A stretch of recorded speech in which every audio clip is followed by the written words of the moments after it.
Good morning, my dear students. My name is Sanjay. I am the director of Sanjay English Academy.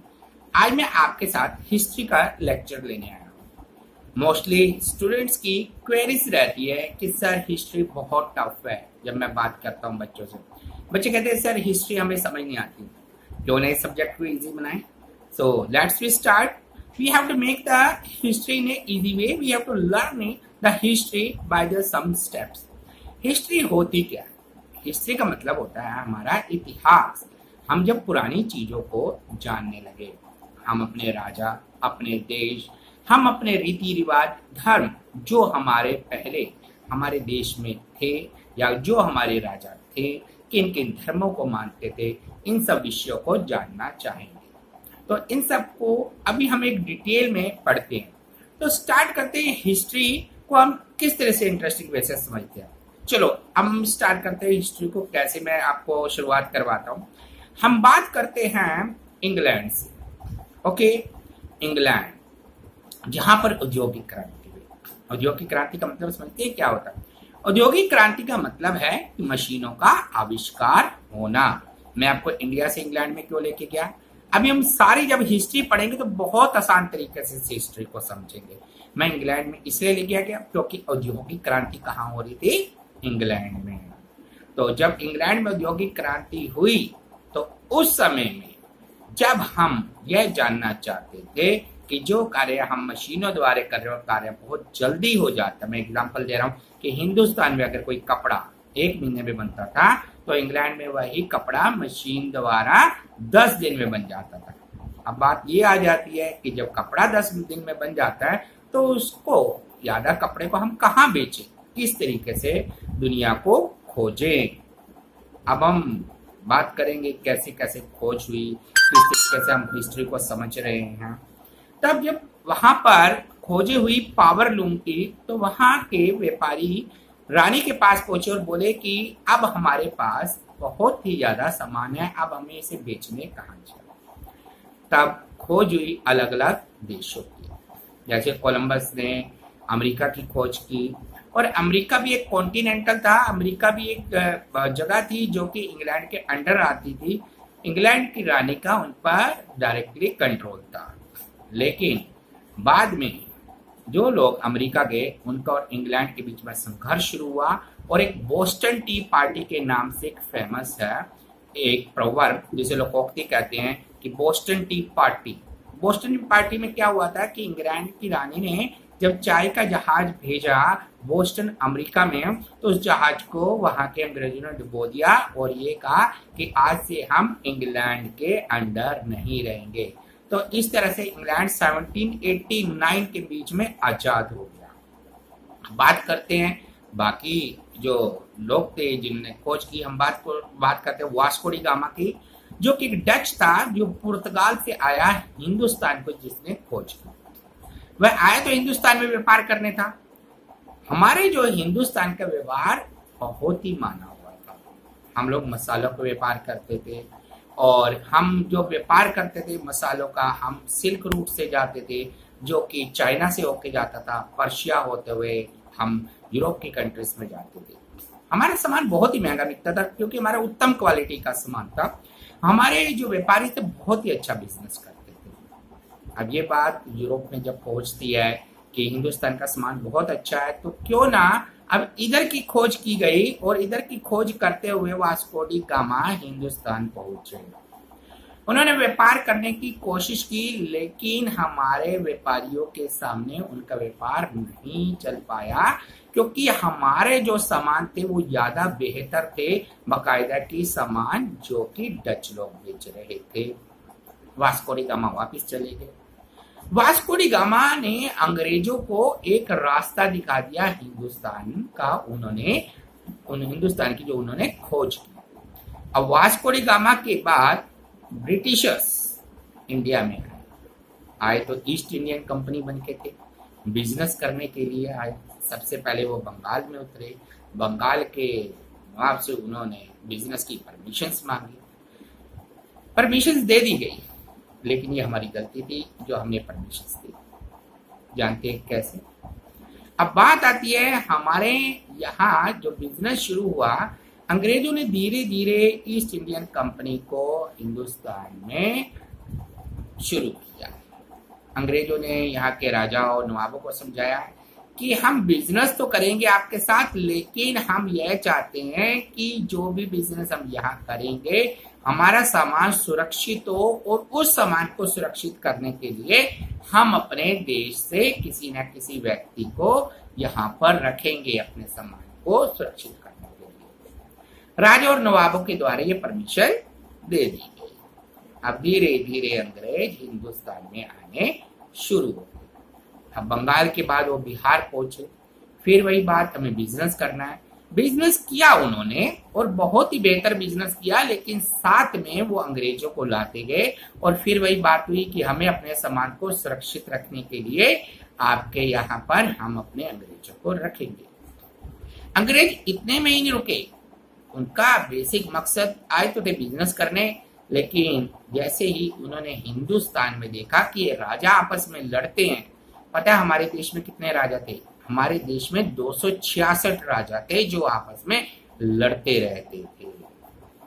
अंग्रेजों ने इसी बात का फायदा उठाया।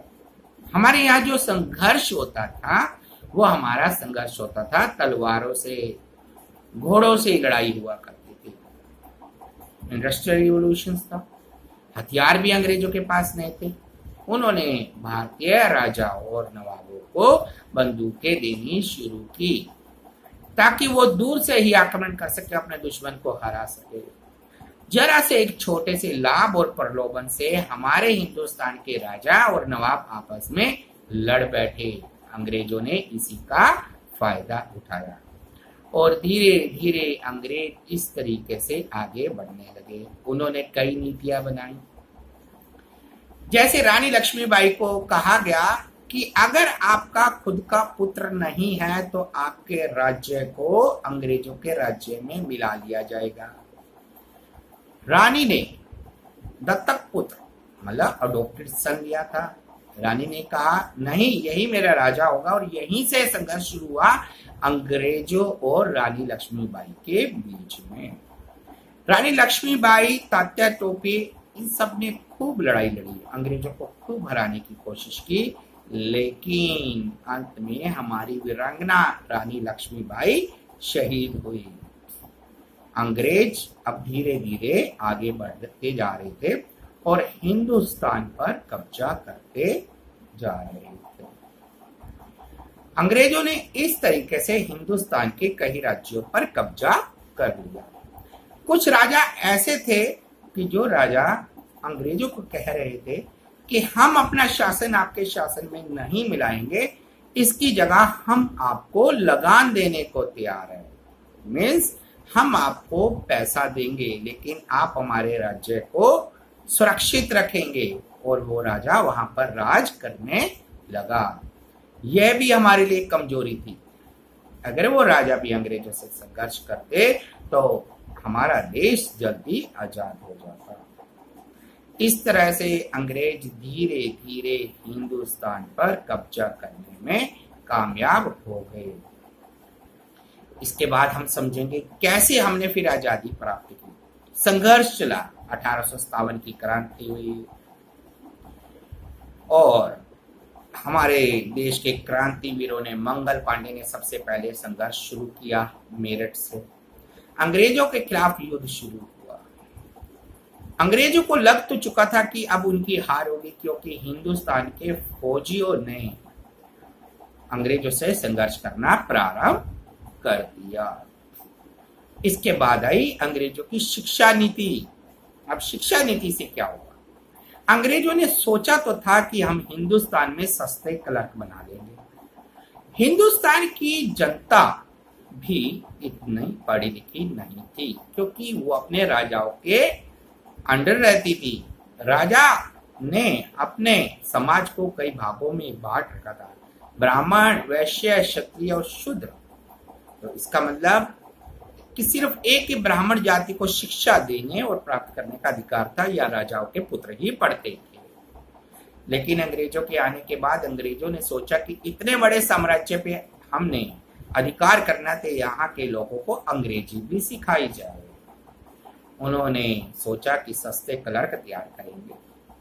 हमारे देश के लोगों को इंग्लिश पढ़ाई जाने लगी, लोग पढ़ने लगे, लोगों को समझ आने लगा कि आज़ादी क्या होती है।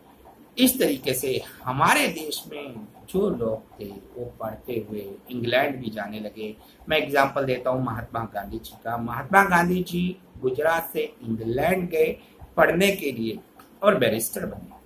बैरिस्टर बनने के बाद महात्मा गांधी जी जब अफ्रीका पहुंचे और महात्मा गांधी जी के साथ दुर्व्यवहार हुआ, उन्हें गाड़ी से नीचे उतार दिया गया, तो गांधी जी ने डिसाइड किया कि जैसे ही अंग्रेजों ने मुझे इस गाड़ी से नीचे उतार दिया है, मैं भी अंग्रेजों को अपने देश से निकाल बाहर फेंकूंगा। और गांधी जी हिंदुस्तान आ गए। हिंदुस्तान आने के बाद गांधी जी ने आंदोलन प्रारंभ किया। गांधी जी ने नमक सत्याग्रह आंदोलन, दांडी मार्च, शून्यावज्ञा आंदोलन, ऐसे आंदोलन प्रारंभ किए। लोग धीरे धीरे इससे जुड़ने लगे। जवाहरलाल नेहरू भी गांधी जी से मिले और वो भी इसी आंदोलन से जुड़ गए। ऐसे ही बहुत से नेता गांधी जी से जुड़े और अंग्रेजों के खिलाफ संघर्ष शुरू हुआ। 1942 में हमने क्विट इंडिया मूवमेंट, भारत छोड़ो आंदोलन पर जोर दिया। अंग्रेज एक तरफ द्वितीय विश्व युद्ध लड़ रहे थे और उनकी हार हो रही थी और इधर उन्हें हिंदुस्तान से को संभालना मुश्किल हो रहा था। तो क्विट इंडिया मूवमेंट्स बहुत ही जोरों पे था। भारत छोड़ो आंदोलन, अंग्रेजों को अब आभास हो गया था कि अब हम हिंदुस्तान में नहीं रह पाएंगे और भारत के लोग भी एजुकेटेड होते हैं। भारत की हर जाति ने, चाहे हिंदू, मुस्लिम, सिख और ईसाइयों, सब ने मिलकर आजादी की लड़ाई लड़ी और 15 अगस्त 1947 को यह डिसाइड हुआ कि भारत आजाद होगा। अब हमारे राजा जो हिंदुस्तान के थे, वो राजा जिन्होंने अंग्रेजों से संघर्ष किया, अपना बलिदान दिया, अब थे वो राजा जो अंग्रेजों को लगान दे रहे थे और उन्होंने अंग्रेजों को कहा कि अब हम कहाँ जाएंगे, अगर हिंदुस्तान आजाद हो गया तो हमारा अस्तित्व क्या रहेगा। जब लॉर्ड माउंटबेटन ने कहा कि 15 अगस्त 1947 तक आप डिसाइड कीजिए कि आपको हिंदुस्तान में जाना है या पाकिस्तान में, क्योंकि देश दो भागों में बंट गया था। कुछ राजा हिंदुस्तान में जाना चाहते थे, कुछ राजा पाकिस्तान में जाना चाहते थे। अब आई 15 अगस्त 1947 की बारी। 15 अगस्त 1947 को भारत आजाद हुआ और राजाओं को कहा गया कि आप अपने राज्य हिंदुस्तान में जोड़ें।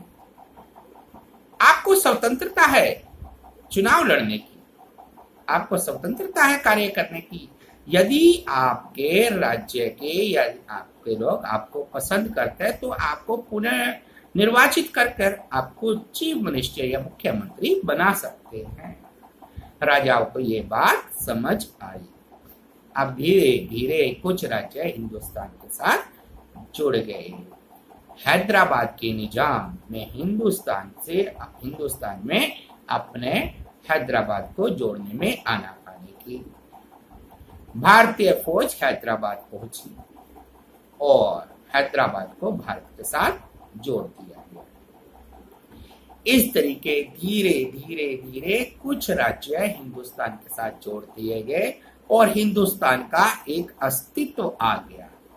आजादी के बाद भी गोवा हिंदुस्तान के साथ जुड़ा, सिक्किम हिंदुस्तान के साथ जुड़ा। लगी ना इंटरेस्टिंग हिस्ट्री, लगा ना इंटरेस्टिंग इतिहास।